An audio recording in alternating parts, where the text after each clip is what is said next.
Bismillahirrahmanirrahim. Assalamualaikum warahmatullahi wabarakatuh. Apa kabar anak-anakku semuanya yang Bapak cintai?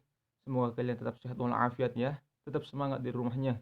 Insyaallah Allah akan berikan kemudahan untuk kita semua. Baik, hari ini Bapak akan menjelaskan materi BBQ tentang wakaf. Sebagaimana telah kita ketahui bahwa wakaf artinya adalah berhenti. Jadi ketika kita membaca Al-Quran, kita berhenti. Baik itu di awal kalimat, di pertengahan, maupun di akhir. Bahkan ketika nafas kita tidak sanggup untuk melanjutkan ayat, itu namanya wakaf atau berhenti. Oke, hari ini Bapak akan menjelaskan macam-macam wakaf. Yang pertama, wakaf tam. Ya, bisa dibaca di sini. Berhenti pada ayat yang sudah sempurna pengertiannya. Jadi secara lafaz maupun makna ya, tidak ada hubungan antara ayat yang terakhir dibaca dengan ayat berikutnya. Wakaf tam ini sering terjadi pada akhir ayat atau akhir suatu kisah.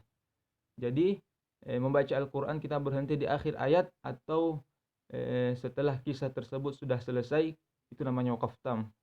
Sebagaimana contoh pada surah Al-Baqarah, di sini ada akhir ayat muflihun, itu di ayat 5 ya. Jadi kalian silahkan buka surah Al-Baqarah dari ayat 1 sampai ayat 5 itu menceritakan suatu kisah. Nah, ketika kita berhenti pada akhir kisah tersebut, itu namanya wakaf tam ya, atau ketika berhenti di akhir ayat itu juga dinamakan wakaf tam. Kemudian yang kedua wakaf kafi, artinya cukup. Berhenti pada ayat yang sudah sempurna pengertiannya, tidak ada hubungan secara lafaz dengan ayat setelahnya. Tapi dari segi makna tetap berhubungan ya. Pada dua macam wakaf ini pembaca dianjurkan langsung memulai ayat berikutnya tanpa mengulang kata yang diwakafkan. Jadi wakaf yang kedua ini adalah berhenti pada akhir ayat juga ya, berhenti pada akhir ayat juga, dan masih ada hubungan makna ya. Masih ada hubungan makna pada ayat selanjutnya. Jadi jika pertama tadi udah sempurna maknanya, sedangkan yang kedua ini belum sempurna ya, belum sempurna kisah tersebut, tapi kita berhenti di akhir ayat. Itu namanya wakaf kafi. Contoh di ayat yang ke surah Al-Baqarah juga ya. Surah Al-Baqarah ayat ketiga, di akhir ayatnya yuqinun. Jadi masih ada hubungan arti atau makna pada ayat selanjutnya, tapi kita berhenti di akhir ayat tersebut, itu namanya wakaf kafi. Oke, kemudian yang selanjutnya yang ketiga adalah wakaf hasan. Baik, ya, berhenti pada ayat yang sudah sempurna artinya, tetapi secara makna maupun lafaz masih ada hubungan dengan ayat berikutnya. Dalam hal ini pembaca dianjurkan mengulang dari ayat sebelumnya kecuali bila diwakafkan di akhir ayat. Jadi pada contoh yang pada macam wakaf yang ketiga ini hasan, jadi kita berhenti pada pertengahan ayat ya, dan masih ada hubungan lafaz dan makna pada ayat selanjutnya. Contoh pada kalimat as-salah, alladzina yuqimuna as-salah ya. Alladzina yu'minuna bil ghaibi wa yuqimuna as-salah. Di situ salah kita berhenti di situ. Dan kita kembali mengulangnya ya, mengulangnya karena masih ada hubungan lafaz dan makna pada ayat selanjutnya.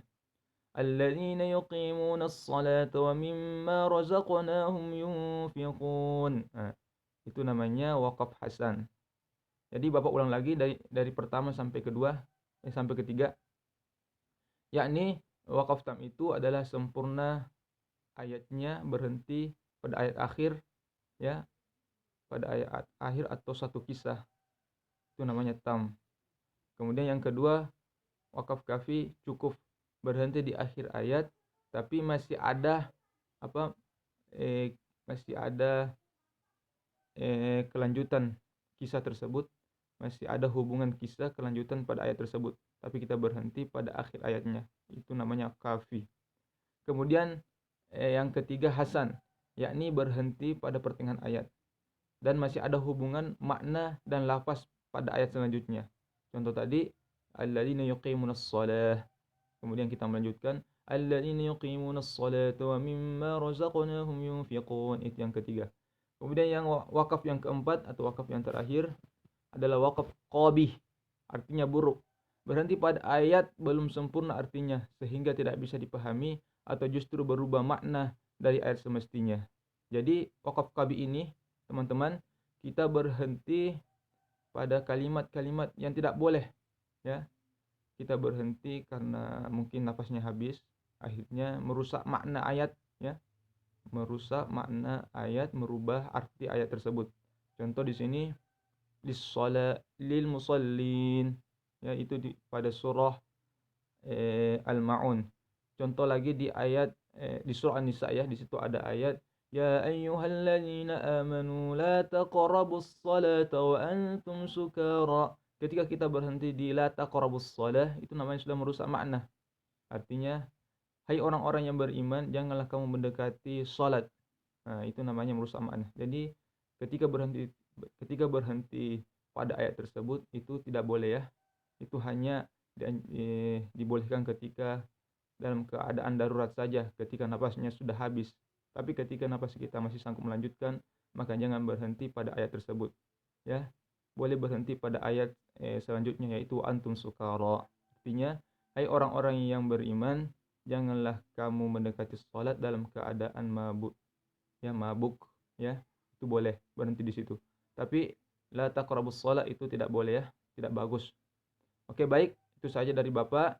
Nanti Bapak akan membacakan surah Al-Hadid sebagai tugas BBQ kalian hari ini. Untuk besok Bapak akan menjelaskan tentang tanda-tanda wakaf. Oke, barakallahu fikum semuanya. Mudah-mudahan kalian dapat memahami apa yang Bapak sampaikan. Sekian dan demikian. Assalamualaikum warahmatullahi wabarakatuh.